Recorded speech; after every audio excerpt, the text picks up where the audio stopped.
para a Copa de 94, aí cobriu quantas Copas do Mundo? 70, 74, 78, 82, 86 cobri a distância, porque eu fiquei aqui. 90, 94, 98 a distância. 2002 já na ESPN. Aqui também fazia off-tube. 2002, 2006, 2010 na ESPN. Aí 14 aqui no Brasil, cobri a distância pelo R7. De todas essas... Rússia também, também a distância, pelo R7. Vou fazer uma pergunta aqui, focada na seleção brasileira, por exemplo. Qual foi a derrota da seleção brasileira que te ouviu, ficou mais surpreso assim, de acontecer? Olha, tem duas derrotas que marcam para mim, profissionalmente e emocionalmente. Uma, Espanha, 82. Seleção de Tele. Porque eu acompanhava a seleção do Tele desde um jogo contra a Irlanda, em Uberlândia, que a seleção do Tele ganhou de 7-1, e o gol da Irlanda foi de pênalti, marcado pelo Brady, que era um jogador até da Juventus de Turim, meu time na Itália. E eu cobrindo a Itália. Então, né, eu com sangue italiano, aquele dia eu aprendi que torcer é inútil.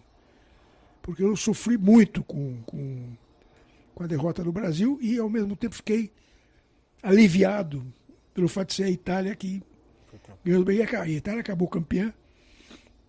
Eu tenho até hoje uma bandeira italiana que eu peguei no voo da Itália, da Espanha para Roma. Eu consegui viajar no voo da delegação. Tem uma bandeira com autógrafos. Jogadores. Né? Não, tem autógrafo até do Sandro Pertini, que era o presidente da Itália, aquele famoso. Sim. Tem aquela famosa cena dele do lado Sim. do lado do rei da Espanha, quebrando todos os protocolos e vibrando com a vitória da Itália na final. E aquilo me deixou muito triste porque foi a primeira Copa que o meu filho mais velho viu. E a outra? A outra foi o 7-1. O 7-1 eu estava aqui, cobrindo, fazendo um online do jogo aqui. Foi mais ou menos naqueles dias. Essa minha filha que mora na Alemanha ia se casar. A família do noivo, marido, estava todo mundo aqui. E eu lembro que uma hora dava 1-0. Aí, quando eu 2-0 eu fui comentar, que eles estavam no outro ambiente, no outro cenário, uma outra TV, foi, 2-0? Não, já é 4. Quer dizer, enquanto eu andei 20 metros... E não fizeram mais porque não quiseram, eu acho, naquele jogo. Fizeram mais porque não quiseram. A derrota de 82 foi muito triste, porque era uma grande seleção, com amigos meus.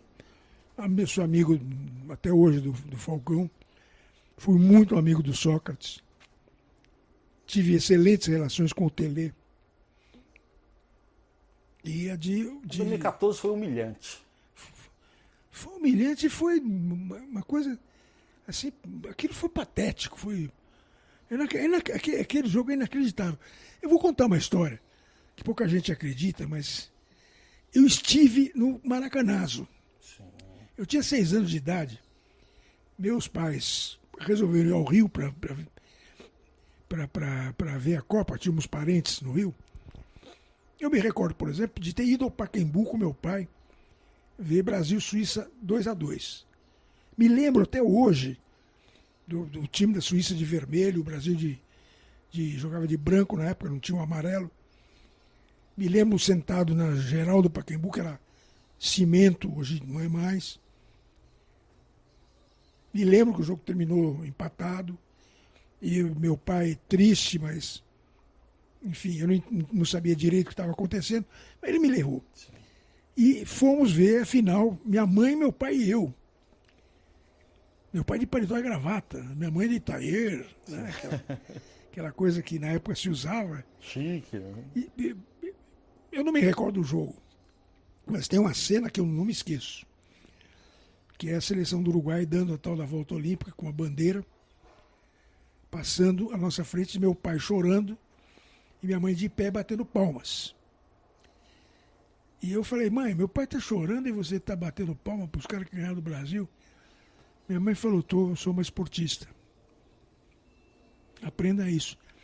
Minha mãe, embora fosse formada em letras, professora universitária, minha mãe tinha jogado basquete. E meu pai tinha sido um grande atleta. Meu pai foi corredor de 400 metros com barreiras e era o grande rival do Silvio de Magalhães Padilha. O Padilha sempre ganhou do meu pai. Meu pai era o segundo do Padilha. E então eu aprendi com aquela derrota a importância do aplauso ao vencedor. E aprendi também a não destruir o perdedor. Sim. Afinal de contas, um vai ter que ganhar. Mas vai ter que perder. aquele 7-1 em Minas, aquilo foi inacreditável, porque imagina, eu tinha que escrever sobre aquele jogo. E numa Copa do Mundo. Né? Não, e aqui. Eu lembro que eu escrevi meu texto naquele dia, meu comentário, tinha 4 linhas. Travou. Não. Eu disse, estou optando por apenas dizer que jamais imaginei na minha carreira, eu estou repetindo que eu sei de cor, jamais imaginei na minha carreira, que tem 45 anos de profissão, assistir um episódio tão vexaminoso como esse do Brasil em Belo Horizonte. E outra, num futebol tão evoluído, tão igualitário, né, como se fala, né? Aí foi o castigo para o pedantismo do Filipão. É verdade que na Copa de 90 você presenciou uma conversa entre Ricardo Teixeira e Kleber Leite. Eu presenciei, eu estava de cor. Ouviu? Eu ouvi porque eu estava eu consegui um upgrade para a primeira classe, um amigo meu, que era diretor da Varig, e como muito constrangido de viajar na primeira classe, embora na época eu não fosse, eu já era jornalista há 20 e tantos anos, mas não tinha cara no ar, não era conhecido. Mas constrangido de viajar na primeira classe. O avião que a gente foi para a Itália, a primeira classe tinha um bico, e tinha um lugar que tinha uma poltrona só de cada uma, no meio tinha um bar e tinha uma poltrona do outro lado. Eu disse, eu vou sentar lá porque ninguém me vê. Exatamente atrás de mim se sentaram o Ricardo Teixeira e o Kleber Leite, que na época era um negociante de placas. Depois veio ser presidente do Flamengo. Né? Virou presidente do Flamengo. E que era também jornalista. Eu conheci os dois, eles não sabiam quem eu era. E já bebendo, o Ricardo Teixeira começou.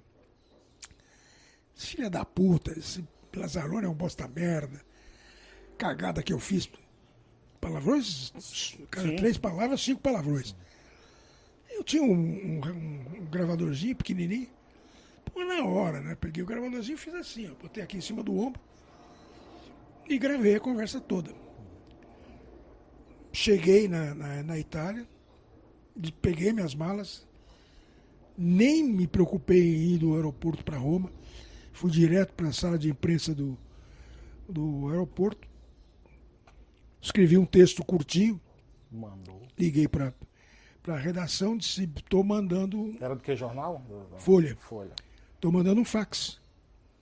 Tem uma bomba. A Copa nem começou e o presidente da CBF está mandando o pau no treinador que ele mesmo escolheu, né? E a Folha deu na primeira página. Curtinho, mas deu. Sim. O texto era curto, mas a manchete era maior que o texto. E o Ricardo Teixeira me processou. Ele chegou a processar ainda? Ele, na verdade, ele ameaçou. Teve aquela chamada audiência de conciliação. Sim. A audiência de conciliação nem fui, que era no Rio. um advogado do jornal levou a fita com a gravação. E o advogado Ricardo Sérgio, esquece aí. A Copa de 98 também foi deixa eu ver, como um fracasso. Havia aquele problema com o Ronaldo, 3-0 para a França. Como é que o senhor viu aquela final? Essa Copa tem uma história engraçada também. Eu tomava conta da rede de cervejarias Continental. E a gente fez um acordo com a ESPN para mostrar os jogos, né, no telão das várias cervejarias. E eu levava a família para ver. A gente fazia. Mostrávamos todos os jogos daquela Copa. Então tinha o jogo, por exemplo, Costa Rica e Coreia. No menu tinha petiscos da Costa Rica e da Coreia. E dia do jogo do Brasil tinha feijoada. E nesse dia da final fui lá com mulher, filhos e etc. Babá. E eu lembro que a mesma coisa que eu fiquei marcado por 50, minhas filhas que eram pequenininhas, uma tinha 6 anos, outra tinha 5 anos. Estavam lá vendo o jogo, todo mundo preparado para a festa, né? Foi aquela. E eu fiquei muito intrigado com a história do Ronaldo.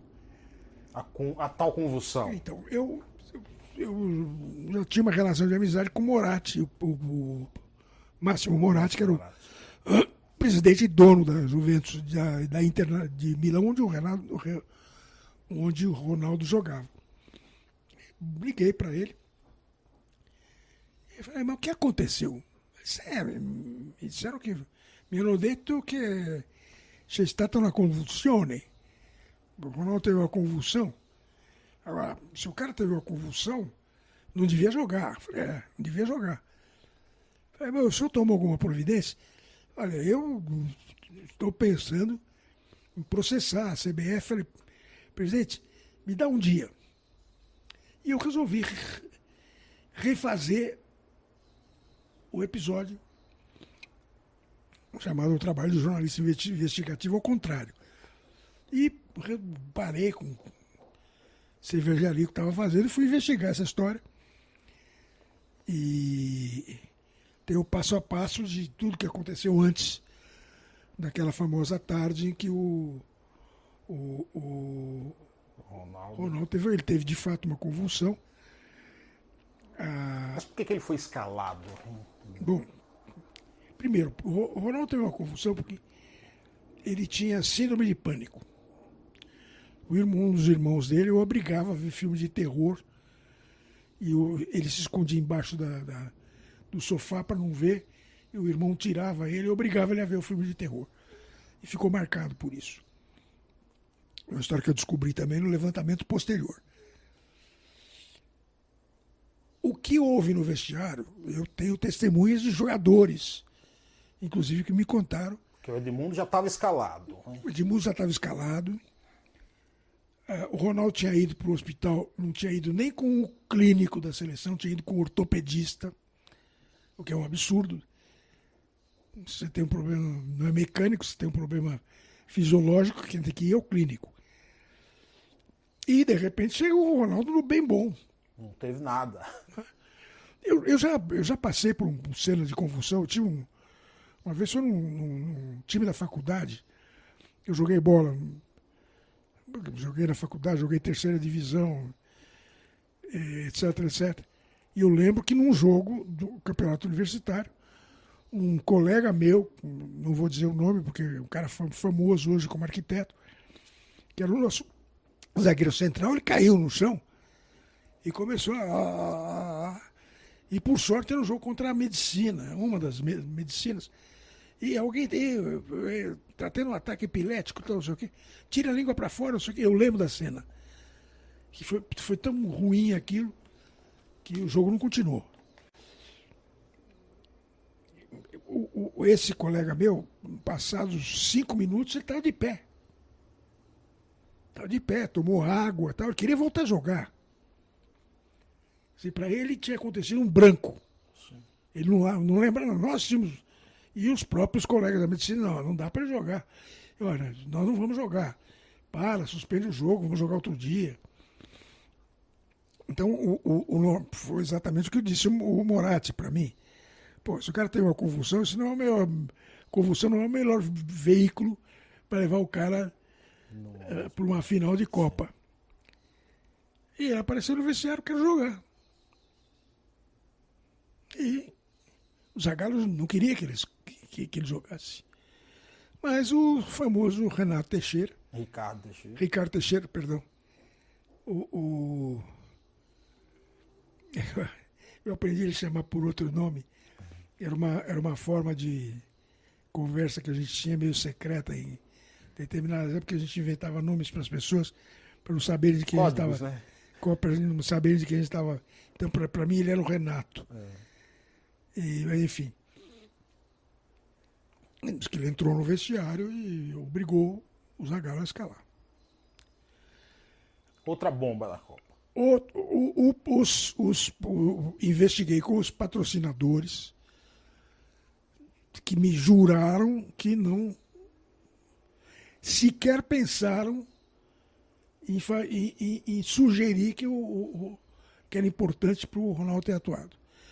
Um diretor da Nike, que hoje já não está mais lá, é um jornalista, meu amigo, que era o diretor de comunicação da Nike, virou para mim e disse: Lança, não somos loucos. O cara é o nosso patrimônio, pô. Não vamos estragar o cara. Uma final. Não fazer o cara jogar para mostrar. Se o cara tem um ataque epilético no meio do jogo, pô. Imagine o Huawei. Né? Tanto que quem vê a partida no VT hoje vai se lembrar que tem um lance que o Ronaldo é lançado em profundidade e ele esbarra no goleiro da França. No Barthez. Ele esbarra até aqui. Pá! Ele cai. Como se tivesse desfalecido. Aí a câmera pega o Roberto Carlos, botando as mãos na cabeça, como quem diz: meu Deus, é agora. De novo. É agora. Esse é um lance emblemático para mim naquela partida. Mas que o Renato Teixeira foi o responsável pela escalação do Ronaldo, foi. Esse, depois, inclusive, eram frequentadores da cervejaria, esses informantes meus, jogadores. Até uma noite em que tomaram mais cerveja do que devia, contaram coisas que eu não publiquei. Sim. E até hoje irreveláveis. Não, eu não vou. Não, eu vou acabar escrevendo um livro de memórias. E essa história vai ser desvendada até em detalhes, mas contaram coisas que aconteceram naquele vestiário que são. Pode adiantar alguma coisa pra gente? Uma que eu já adiantei, que é o Edmundo puto da vida, que dá um chute num banco, machuca o pé, e na hora de fazer uma substituição, quem tinha que entrar era outro, que entra o Edmundo manco, né? Quer dizer, ali estava todo mundo tão desnorteado que ninguém sabia direito. Falta de concentração. Falta de concentração. Copa, né? Tudo isso. Ficando na Europa ainda, a notícia da morte de Ayrton Senna, quem dá em primeira mão? É você ou o Cabrinho? Não, eu não dei notícia. Não. Isso é uma outra história. E eu transmiti o futebol italiano na Band. Sim. A gente recebia as imagens. Quando acabou, eu estava na cabine ainda, com o Silvio Luiz. O Silvio Luiz saiu da cabine, foi fumar, sei lá, acabou o jogo que a gente estava transmitindo.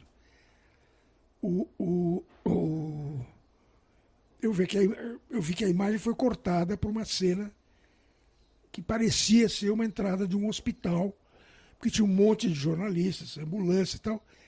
Eu liguei para o Flávio Fernandes, né, liguei no talkback, para ele: Flávio, não desliga o sinal, porque eu acho que é o hospital onde está o Senna.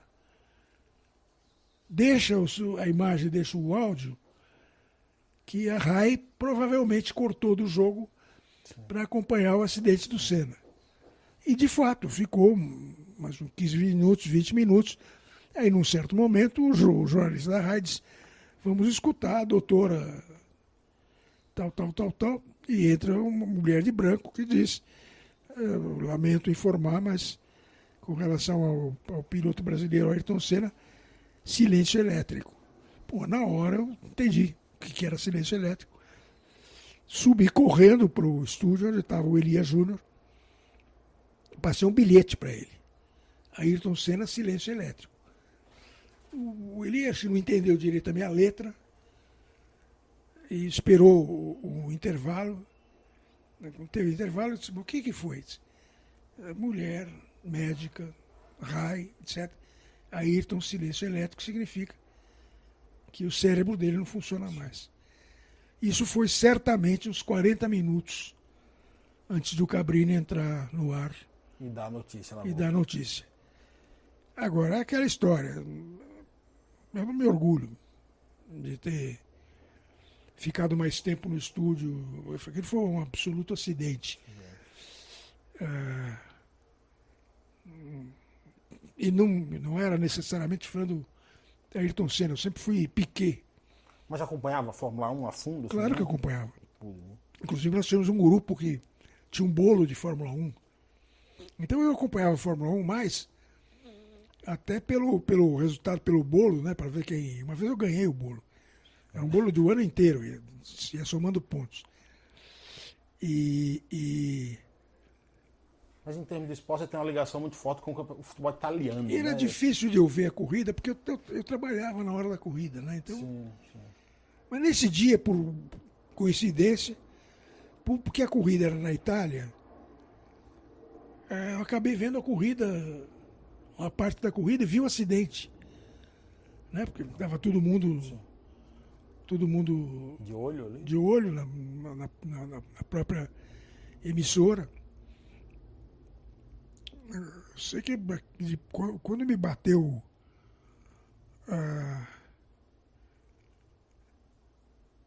me caiu a ficha. Puta merda, eu fui o veículo da transmissão Triste, assim. da morte do Ayrton Senna. Tomei um porra aquele dia. Para encerrar nesse papo de futebol aqui, quem é melhor? Messi, Cristiano Ronaldo, que joga no seu time, ou Pelé? Ah, sabe, tá brincando, vai. Me recuso a responder. Pelé não tem. Olha. É feita a comparação, né? Não tem comparação. O Pelé. O Pelé tá fora de qualquer. Tem outro patamar? Não tem nem patamar pro Pelé. O Pelé tá acima do meio do mal. O Pelé é aquele cara que paira no alto do Olimpo, em cima de uma nuvem. Eu vi o Pelé pegar pênalti como goleiro. O jogo que o Gilmar se machucou, o goleiro do Santos, não tinha substituição na época, ele entrou, o goleiro pegou o pênalti. Agora. Vamos deixar então Pelé no outro patamar. E quem é melhor, Cristiano Ronaldo ou Messi? Não é porque joga no meu time. Mas eu gosto, mas se eu tivesse que escolher um para jogar no meu time, eu escolheria o Cristiano. Você percebeu, né? Se eu gosto mais do Piquet do que do Senna, eu gosto mais do cara do mais escandaloso do que do mais certinho, né? Esse é o Silvio Lancelotti aqui, que passou pelas principais emissoras do país, falando um pouco da sua história, coberturas e tudo.